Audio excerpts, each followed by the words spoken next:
Now I'm going to be a little bit meaner than them, so please don't violate my rights. Normally, I wouldn't come to a city council meeting. I'm one of the county's pains in the ass. Historically, I stay out of the city and the city stays out of my business. It was a pretty decent arrangement. But then y'all sent me one of these tickets from one of your AI red light cameras you have deemed as necessary infrastructure in your city. Thing about this is I was in Seminole, Alabama at the time I allegedly ran this red light downtown. How can I be in two places at once, you ask? Don't worry, I asked myself that too. Outside of Scotty beaming me up 30 miles in an instant, the only logical conclusion is I wasn't there. These things have been deemed unconstitutional for this reason, because the enforcement action of 316.0083 unduly shifts the burden of proof to the vehicle owner, me, to prove my innocence rather than the state having to prove my guilt.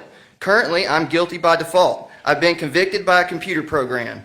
Usually this whole mess of who committed the infraction is settled by a police officer pulling somebody over and actually witnessing them in the driver's seat.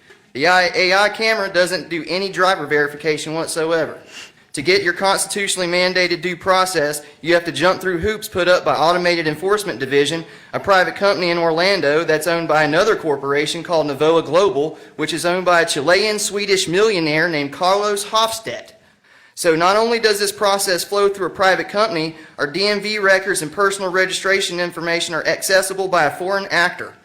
But anyway, AED sends you this paper, and if you want to fight this thing because you are wrongfully accused, me again, you can't just request a hearing through PPD or the courthouse. Remember, Carlos is involved, so if you have to go through his company, his website, print off his paper, fill it out with enough information to take out a home loan, have it notarized, mail it to the foreign actor, Carlos in Orlando, and then wait for something from someone to tell you about a hearing.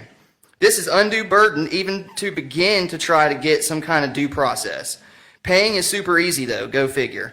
And about that, you can't pay cash. PPD doesn't accept it, and neither does Carlos. According to 31 U.S.C. 5103, all U.S. currency and coins must be accepted for all government obligations, fines, fees, taxes, and due. So not only does this whole thing violate constitutional due process, it violates federal law by not accepting U.S. currency to satisfy a government action. Whoever thought this was a good idea is a self-loathing, America-hating, bureaucratic hobgoblin whose pockets probably got stacked with Carlos bucks. You got my attention, though. I'm going to become a more frequent voice down here working to expose frauds and petty tyrants. Congratulations, you all got yourselves a new pain in the ass.